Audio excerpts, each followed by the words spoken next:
The history of steroid use in professional wrestling stretches back more than half a century, from the days of smoky arenas to the modern WWE era blazing under LED lights.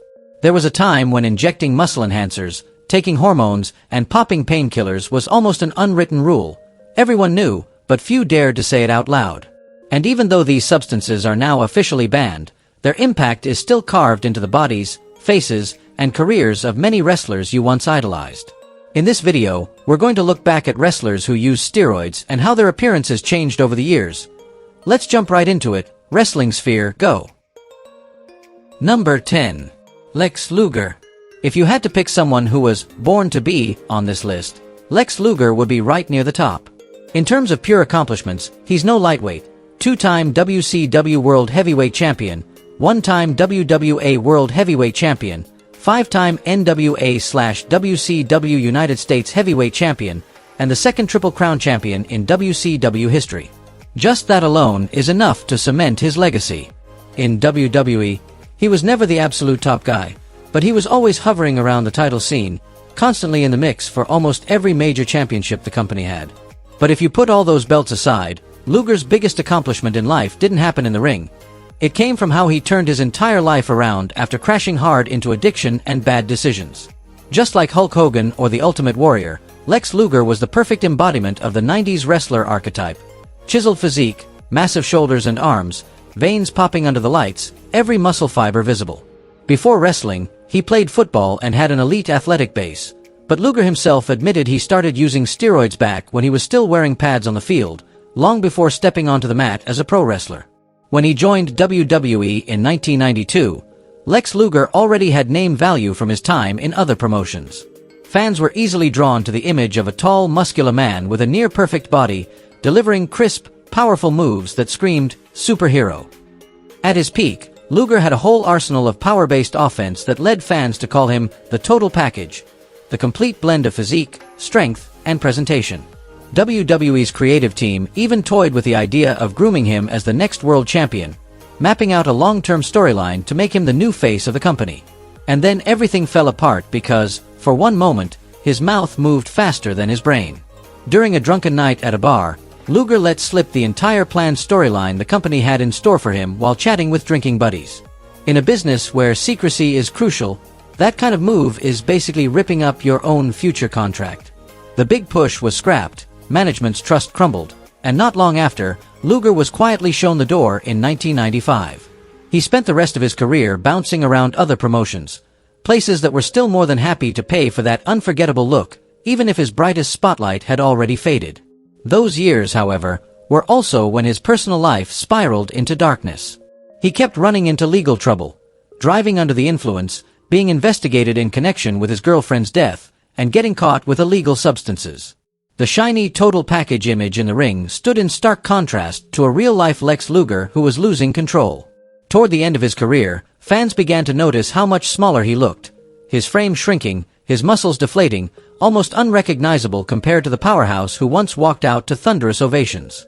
At the time, many people immediately blamed the weight loss on drugs, assuming his body was being eaten away by addiction. But the truth turned out to be more complicated. As Luger later revealed, he had deliberately stopped using steroids and shifted his focus to anti-aging supplements in the final years of his in-ring career. The deflated look was the price of dropping the performance enhancers he'd relied on for so long. Then in 2007, he took another devastating hit, a severe spinal nerve injury that left him quadriplegic for a period, forcing him to battle paralysis and rebuild his life from the ground up. The time he spent in hospital beds, dependent on others for even the smallest tasks, completely changed how Luger saw himself. From someone who once lived entirely for his appearance, he became a devout Christian and began openly talking about the dark secrets he'd kept hidden. Luger called himself one of the biggest cheaters, bluntly admitting he had been a heavy steroid user. He described how he cycled them over roughly 6-week periods, to the point where his body essentially shut down its natural hormone production. Those drugs took over the job of producing testosterone, allowing him to maintain the shredded, sculpted look fans saw during his peak years. He didn't stop there. Lex went into detail about the tricks he used to beat drug tests, bringing fake urine, using Vaseline to interfere with samples, even intimidating and pressuring lab technicians so they'd help with the paperwork. Speaking more broadly about the wrestling business, He painted a picture of a world where everyone talks about wanting a level playing field, but in reality, lives by the mindset of, if they're all using, I don't want to be left behind. That mentality, combined with the pressure to look superhuman under the camera, dragged an entire generation into the spiral of steroids and other drugs. Today, if you compare Lex Luger now to the total package of the 90s, you might need a second look to believe it's the same person. The massive frame is gone, replaced by a thinner body marked by age and illness. But that transformation carries a different meaning. Instead of being a poster boy for a steroid-fueled physique, Luger is trying to serve as a living warning about the real cost of drugs and PEDs. He appears at talks, speaks openly about his mistakes, and uses the shattered and rebuilt pieces of his life as a reminder. There is no such thing as a perfect package that comes free, especially when it's built on lies and illegal substances. After the 1994 steroid trial, WWE was forced to seriously tighten its rules on banned substances, implementing much stricter wellness and testing programs. For more than a decade after that, they only had to deal with a few isolated violations, until the summer stretch of 2005 to 2007. That's when the Signature Pharmacy scandal exploded. A pharmaceutical company called Signature Pharmacy, known publicly as a provider of modern health products, especially for women, came under investigation for being tied to a steroid distribution network in New York. That ring was believed to have operated for years, with more than $10 million worth of illegal drugs involved. And of course, once the client list came out, a number of WWE wrestlers, past and present, were implicated. Some of the names that appeared included Mr. Kennedy, Umaga, Chavo Guerrero, Booker T, William Regal, and Johnny Nitro. However, within the scope of this script, we're only focusing on those whose involvement with steroids led to dramatic, almost unrecognizable changes in their appearance, both then and now. And Lex Luger is absolutely one of the clearest examples of a perfect body that paid the ultimate price, leaving behind nothing but a painful lesson about the cost of ambition. Number 9. Edge. When the Signature Pharmacy scandal broke, Adam Copeland, Edge, was at the absolute peak of his career, a fixture on every major WWE show. The interesting thing is, just by looking at him, he never really fit the stereotypical juiced-up mold. He wasn't ridiculously huge, didn't look like a marble statue, but rather tall, lean, and toned, built more for agility than sheer mass. Maybe that's why, when his name showed up in the scandal, a lot of fans were genuinely shocked. But if you compare the Edge of that era to the Edge we see today, you can clearly see how his body has changed over time. According to the investigation files, Edge was found to have received human growth hormone, somatropin and genotropin, along with stanozolol between September 2004 and roughly 2006 to 2007.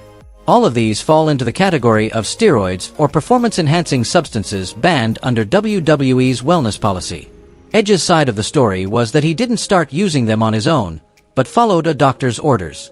In an interview with Michael Landsberg, he explained that 2 years before the scandal blew up, he had been instructed to use those drugs as part of his recovery from neck surgery, a serious injury that almost ended his career. The problem is, he didn't stop when the recovery phase was over.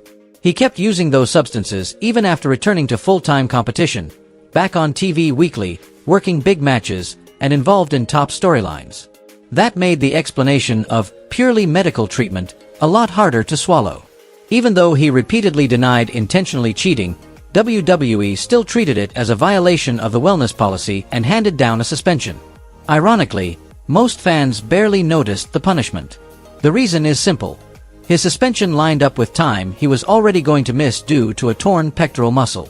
To viewers at home, it just looked like he was off TV with another injury, and then showed back up like normal. Edge returned, won more titles, kept telling incredible stories in the ring, and the steroid-related incident gradually faded into the background, becoming little more than a footnote in his career. Even so, the reality remains. There was a period when Edge was using substances that are now on the banned list, and there is a period after he no longer did. If you look closely, the Edge of today looks much more real. His body isn't as thick or tight as in his younger years, his muscles are smaller, but his frame feels natural, fitting his age and the miles his body has logged after decades in the business. That contrast is the physical imprint left by both the time he leaned on those drugs and the journey of walking away from them, etched into the body of the rated R superstar the fans have always loved. Number 8. Randy Orton. The same thing is true for Randy Orton. Sounds hard to believe, right? If you're only finding out about this now, Don't rush to feel disappointed. The simple truth is that RKO has a PR machine and a career resume strong enough to bury almost every memory of his steroid history in the eyes of most fans. But it did happen. It wasn't some forum rumor, it was a documented fact, and if you're willing to really look at how his physique has changed over the years, the whole story starts to look uncomfortably convincing. Randy Orton was first flagged by WWE's wellness program in 2006, when his test results showed he had used performance-enhancing substances. At that time, the company didn't want to risk losing one of its brightest stars, so everything was handled with a very light touch, with almost no real deterrent punishment. Things only truly blew up when the signature pharmacy scandal erupted and the public learned that Orton had purchased somatropin, nandrolone, stanozolol, and testosterone between September 2004 and February 2007. During that period, the Viper had pretty much tried every steroid he could get his hands on, all to keep the perfect body for a heel character fans despised on screen but constantly praised for how believable he was. What's surprising is that even though records showed he had sampled quite a few different banned substances, WWE still wasn't ready to crack down hard. Almost every active wrestler whose name appeared on that list ended up suspended for violating the wellness policy, except Randy Orton. Vince McMahon, with the kind of legendary slimy businessman mindset he's known for, was never going to throw one of his top draws under the bus just to calm public outrage. But in 2012, Orton got into trouble again, this time failing a drug test when his sample came back positive for an oral steroid called methandrostanolone, better known by the trade name Dianabol, along with marijuana. Under the wellness policy, WWE uses a 3-strike rule: 3 violations and you're fired. To make sure RKO understood how serious things had gotten, the company had no choice but to officially suspend him for 60 days. That was also the last time Randy Orton's name appeared in any report related to PEDs. After that suspension, he stayed out of substance scandals, and the gradual changes in his appearance only reinforced the idea that his steroid-reliant phase had really ended. Later on, Orton was forced to miss 18 months due to a serious back injury, a long enough layoff for many people to fear he might never return. But at Survivor Series 2023, the Viper made his comeback on the big stage with a look that left a lot of fans stunned. Heavier, thicker, more muscular, and overall healthier and more balanced than he'd looked in the 2000s, yet giving off a much more natural vibe, without that overly flexed statue feel. While many wrestlers hit their physical peak during a period of heavy steroid use and then slowly deflate once they get off the drugs, Randy Orton has gone in the opposite direction. Back when he was caught up in those controversies, RKO's physique was impressive, no doubt. But if you compare that version to the one we see now, fuller, more seasoned, without the odd, overinflated look, you can clearly see the difference between a body maintained by drugs and a body rebuilt over time, through discipline and life experience. He's no longer the hot-headed legend killer kid he used to be, and his frame today reflects that. Number 7. Kurt Angle. Next up, we have another name whose look and career were spun around like a pinwheel because of steroids: Kurt Angle. You've probably heard the story about the man who broke his neck 5 times and still kept wrestling, enduring a level of pain that makes regular people wince just hearing about it. And yes, the missing piece that completes that picture is steroids and medication. That doesn't mean he was using them all the time, because don't forget, Kurt Angle won an Olympic gold medal before he ever became a sports entertainment star, and we all know how strict the Olympic Committee is when it comes to doping.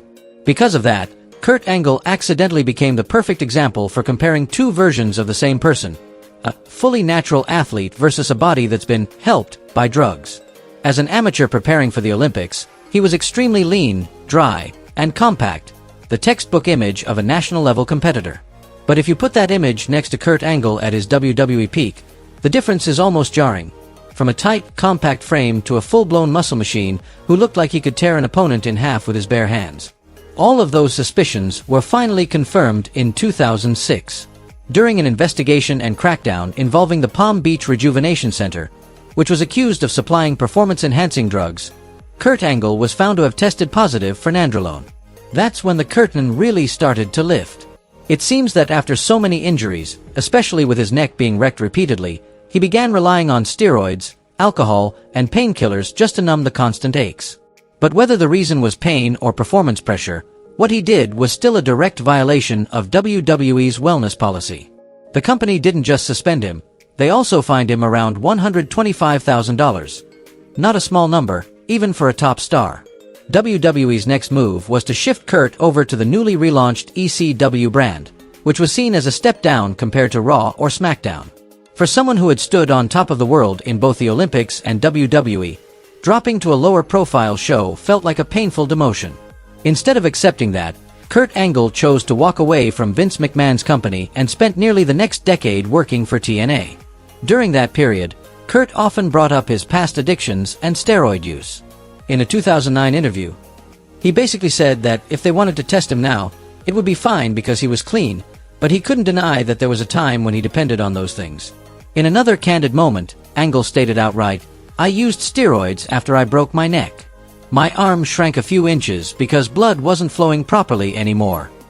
When he looks back on those bad decisions, Kurt Angle admits the price he paid wasn't just the $125,000 fine, but his reputation. He had once been the symbol of a clean athlete, an Olympic champion who commanded respect. Then one day, he had to face the reality that people were talking about him as a cheater. For Angle himself, that was the harshest blow of all, a scar not on his skin, but right in the pride of a champion who had once sworn he needed nothing but his own ability to stand on top of the podium. Number 6. Scott Steiner. If the last time you saw Scott Steiner on screen was during his early 90s WWF run, then in your mind he's probably still that big, solid guy with a well-proportioned, classic wrestling physique. Then a few years later, he shows up in WCW as Big Papa Pump, and fans practically had to double-check if they were even looking at the same person. This wasn't the old Scott Steiner anymore. This was like someone had cranked all his stats to max. Enormous arms like pillars, a chest so overblown it looked warped, and shoulders so wide they barely seemed human. Behind the sunglasses, mustache, and slicked-back platinum hair, he declared himself the Big Bad Booty Daddy, a man who didn't just want to destroy opponents, but also shatter every standard for what a wrestling body could look like. Every time he walked out, he looked more like a living statue than a regular human being. Muscles exploding everywhere, veins crawling across his skin, to the point where fans were both impressed and a little unsettled at the same time. Instead of a balanced aesthetic build, his physique had crossed straight into too much, like he might rip his shirt just by breathing. And of course, with a body that extreme, suspicions about steroid use were impossible to avoid. Scott Steiner has never publicly admitted anything, and there's no official record of him failing a drug test. But the way he reacted only fueled more talk. When WWE asked him to take a drug test, his reported response was short and sharp, "I'll get tested, if Triple H does too."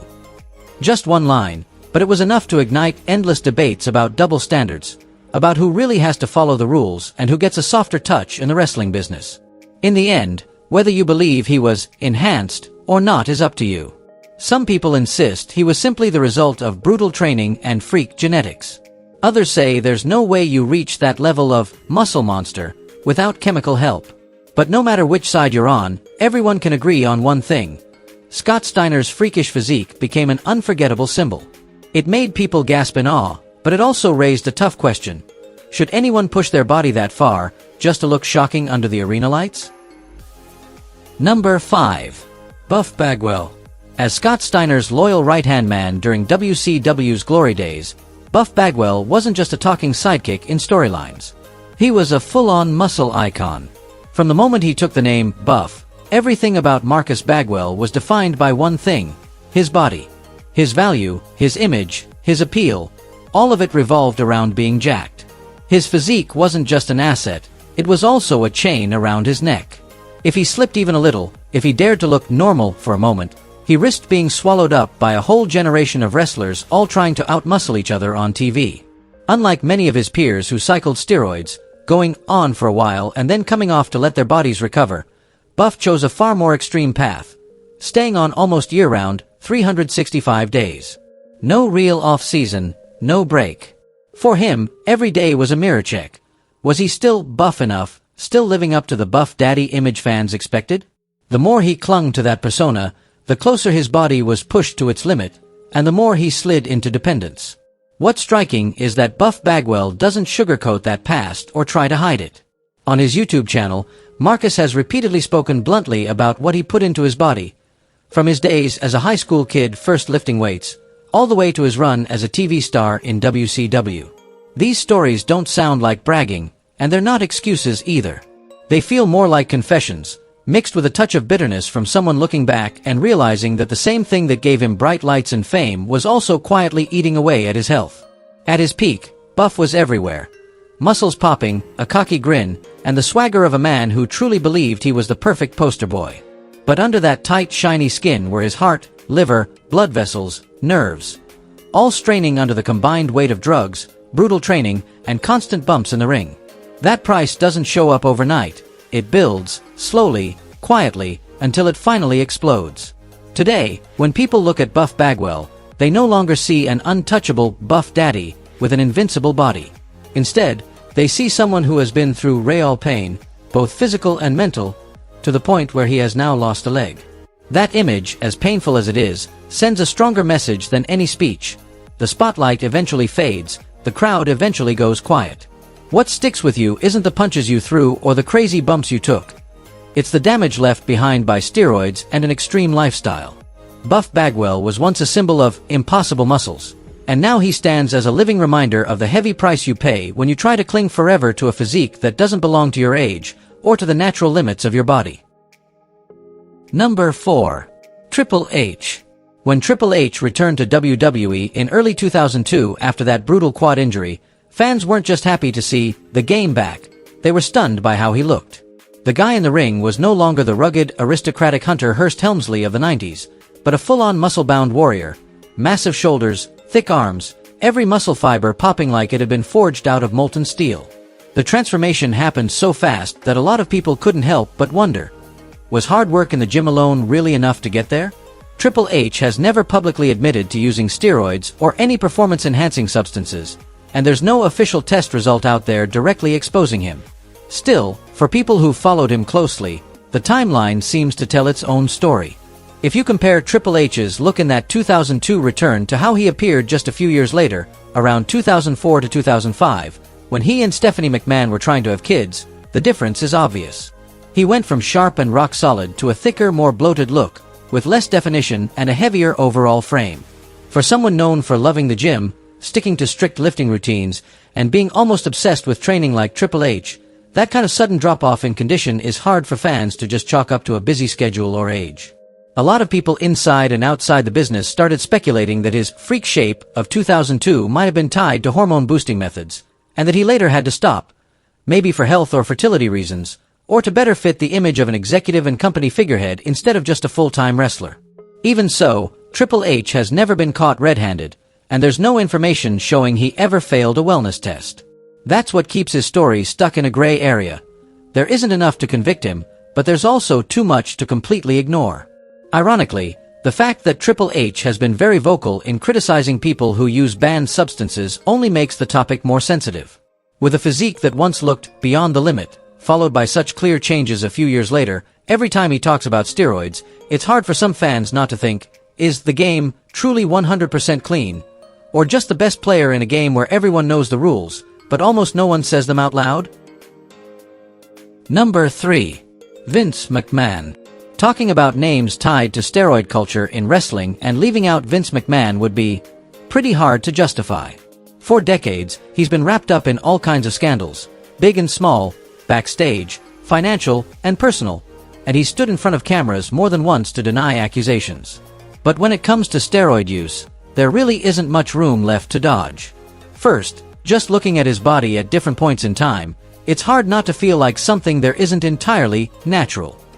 Second, his transformation, from a fairly normal-looking boss to a shredded muscle-packed physique, happened very fast, especially for someone who had already taken his shirt off on TV plenty of times before. And third, if you remember the 1994 steroid trial, things get even clearer. That whole saga didn't start with some random mid-card wrestler.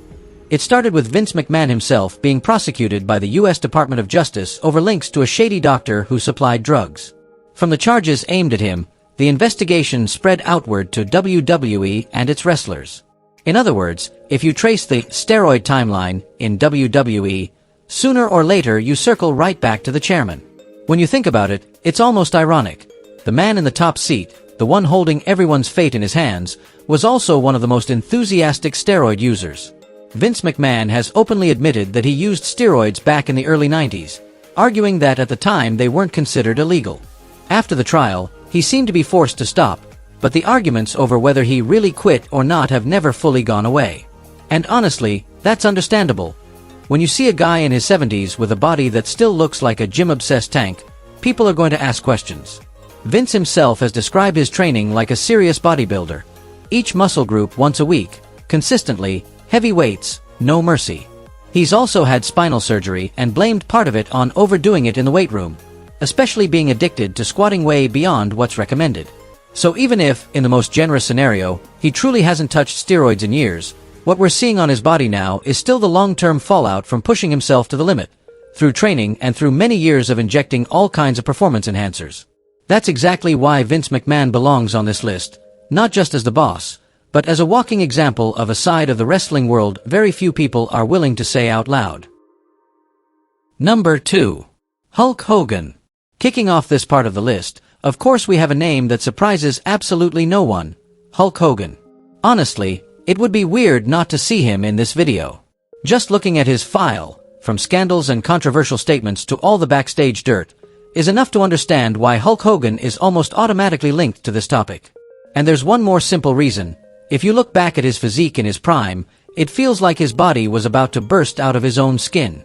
Hulk Hogan stepped into the wrestling business in 1977, at a time when the industry was basically still in the do-whatever-you-want era. That was a period where ideas like professional ethics, codes of conduct, or health standards were barely a thing, if they existed at all. Wrestlers' contracts rarely spelled out bans on performance-enhancing substances. Most companies didn't even have a real HR structure, and regular, strict drug testing like today was unheard of. To put it bluntly, it was the Wild West of pro wrestling. As long as you made it on TV and drew a crowd, everything else could be figured out later. In that environment, Hulk Hogan was just one of many guys leaning on steroids and other PEDs to build a larger-than-life image. After a solid early run, he spent a full decade climbing the ladder. By the 1980s, Hogan wasn't just a pro wrestler anymore. He had become a pop culture icon. A real-life superhero with blonde hair, that trademark mustache, and a massive, cartoonish frame. You can't deny that Hogan had an incredible ability to control a crowd's emotions. He knew how to slow a match down, when to stay down, when to hulk up, and especially how to blow the roof off an arena with just a look or a shirt rip. His charisma was almost made for the ring. But one of the biggest things that pulled people toward Hulk Hogan back then was his body. Muscles that looked sculpted, round biceps, veins popping everywhere, proportions that felt unreal. It was hard to believe someone got that dialed in through normal training alone. Whispers eventually started. Could that physique really be natural? At first, it all stayed in rumor territory, nothing big enough to explode into a full-blown media storm. That didn't happen until the 1994 steroid trial, a turning point we'll mention more than once in this video. In 1993, after backstage talk had been brewing, then WWE CEO Vince McMahon was accused of supplying steroids to multiple wrestlers. He denied it at first, but still had to go to court. In that courtroom, it came out that the company had a doctor whose unofficial job was essentially prescribing and distributing performance enhancers to a long list of big names, and Hulk Hogan turned out to be one of them. What shocked people even more was that, before that, Hogan had repeatedly denied having anything to do with steroids. But standing before the judge, he had no choice but to admit it. Hulkamania himself, the man seen as the face of WWE, openly stated that steroid use had been fairly common among WWE wrestlers in the 1980s, and calmly admitted he had used them for about 14 years. He even implied that he'd been on performance enhancers before he ever became a full-time pro wrestler. Hogan described in detail how Vince McMahon's secretary would get him the drugs and what the process of receiving them looked like. In court, he insisted he only used steroids to help recover from injuries, to get through the wear and tear of constant matches, not to gain an unfair advantage. That sounds like two separate things on paper, but in reality, faster recovery and extra durability are a pretty big advantage already, even if that's not the main angle we're dissecting today. What really matters is what happened after the explosion of the steroid trial. Hulk Hogan's body changed in a way you couldn't ignore. After 1994, WWE and the entire industry were forced to reevaluate and tighten their health and drug policies. Stricter testing slowly became the norm, and that turning point more or less made it impossible for Hogan, and many others, to keep using steroids as freely as before. The results showed clearly in how he looked. Hulk Hogan was still a muscular, solid guy, still well within the range of a believable pro wrestler, but he was no longer that comic book character with an absurdly inflated build. A lot of casual fans, especially those who only see the surface, chalk that decline up to age. But if you really follow Hogan through the years right after the trial, the difference is obvious. The freakish fullness in his muscles faded. His muscle-to-fat ratio started to look more realistic. He still looked strong, but less superhuman, less unnaturally blown up. That said, his in-ring performance skills didn't suddenly vanish. He could still tell a story in the ring, still cut intense promos, still work a crowd like few others. The only real change was that the outer shell was no longer as over the top.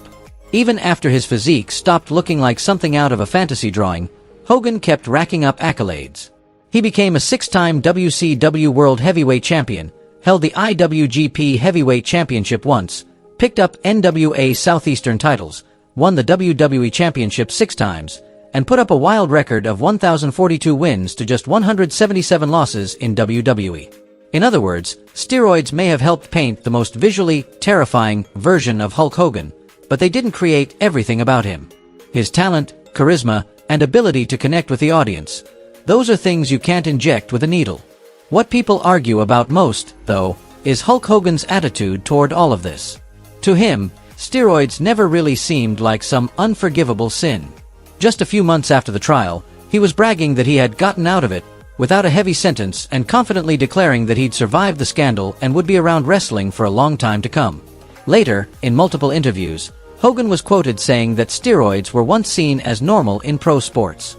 According to him, there was a time when people believed those substances were safer than sugar for athletes, and he claimed he never understood why they were banned in pro wrestling. It's a brutally honest stance, but it also guarantees that Hulk Hogan's name will forever be tied to the word steroids, a chapter in his career that can't be erased. Number 1. The Ultimate Warrior. Just like Hogan, the Ultimate Warrior was the kind of guy who changed the entire atmosphere the moment he walked through the curtain. He wasn't just a wrestler. He was a full-blown storm of energy. Music hits, he sprints to the ring, shakes the ropes like a madman, roars at the camera with wild eyes, and the crowd absolutely loses it. Just a few years into his WWE run, Warrior had such a massive fan base that it felt like the entire arena was swallowed by a sea of people cheering for him, their voices drowning out anyone standing across from him. But that's also where the story of his superhuman physique starts to get delicate. Before he became the painted icon everyone knows, James Hellwig was a legit bodybuilder. He won the Junior Atlanta contest in 1981, took the AAU Coastal USA title, and earned the Mr. Georgia crown during his college years at Life University in Marietta, Georgia. His resume makes it clear he wasn't just some guy who hit the genetic lottery and called it a day. He was the end result of countless hours in the gym, strict dieting, and brutal discipline. His early physique, at least at the start, was built on sweat and structure. But at some point, lifting weights and eating boiled chicken with broccoli stopped being enough to turn Hellwig into the muscle monster he envisioned. In a business where your look can decide whether you make TV or vanish into the background, the temptation of anything that builds muscle faster, speeds up recovery, and makes every vein pop is very hard to resist. And Hellwig crossed that line. Not in a, let me try a cycle or two, kind of way, but by diving headfirst into reliance on steroids and a variety of other substances. To be blunt, the Ultimate Warrior didn't just dabble in steroids.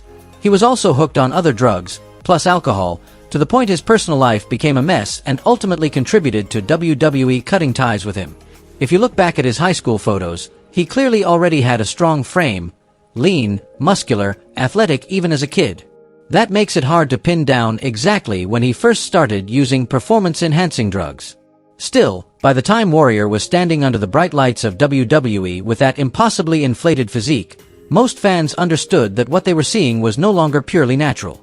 A lot of fans who watched in the 80s still remember the first time they saw Warrior. Arms looking like they were about to burst through the tassels, shoulders so wide they didn't seem real, chest pumped so full it looked like it might tear the straps off his gear, all while he sprinted to the ring at full speed. That body was both awe-inspiring and a little wrong. Add in the times he completely lost control on live TV, rambling promos, wild, unfocused eyes, movements that looked out of it, and plenty of people started believing that, beyond steroids, he was also relying on other substances just to hide how badly his body was breaking down. It wasn't just fans saying it, either. Fellow wrestlers and even Hall of Famers have spoken up about it. Bret Hart has basically said that nobody was surprised to hear Warrior had been on steroids for a very long time, and that he himself wasn't sure Warrior had ever truly stopped. Ted DiBiase was even more blunt. In his view, Warrior's most defining feature was his massive body, and it's hard to ignore the question of whether pushing himself that far, along with abusing various drugs, played a role in Warrior's eventual death. The Ultimate Warrior passed away in 2014 from a heart attack, just shortly after a high-profile public appearance. No one can say with 100% certainty what the deeper cause was, but many people believe that years of living with steroids, stimulants, and painkillers definitely didn't do his heart any favors. If you put side by side the image of Warrior at his peak, muscles swollen to the limit, walking like thunder, veins bulging everywhere, and his worn, older face and much drier, tired-looking frame in his final years, the contrast is striking. That's the real look of today, for a man who was once presented almost like a god after the spotlight finally dimmed. Hellwig himself would later half-joke, half-confess that if he had still been using steroids at the same level by that point in life, he'd probably need a dump truck just to carry his liver around. It sounds funny on the surface, but it also quietly admits just how much PEDs he had pushed through his body. And the only reason he could speak so freely about it was because, during the 1994 steroid trial, Warrior not only admitted his own use but also turned around and flipped the table on WWE, claiming that somewhere between 80 and 90% of the roster had used steroids at one point or another. If you rewind to about 2 years before that trial, when the federal government first started clamping down on steroid issues in wrestling, Vince McMahon suddenly re-signed the Ultimate Warrior. Before that, Warrior had left the company in what felt like a self-imposed exile, full of conflicts and bad blood, with the door seemingly shut. Then out of nowhere, he was brought back, shocking the media at the time. Only later, when all the pieces came together, did people start to suspect that Warrior might have been picked out in advance as a kind of sacrifice to show the authorities that WWE was being tough on steroids. Just a few months after Warrior's return, a biochemist named Mauro Di Pasquale was hired to design a proper drug testing protocol.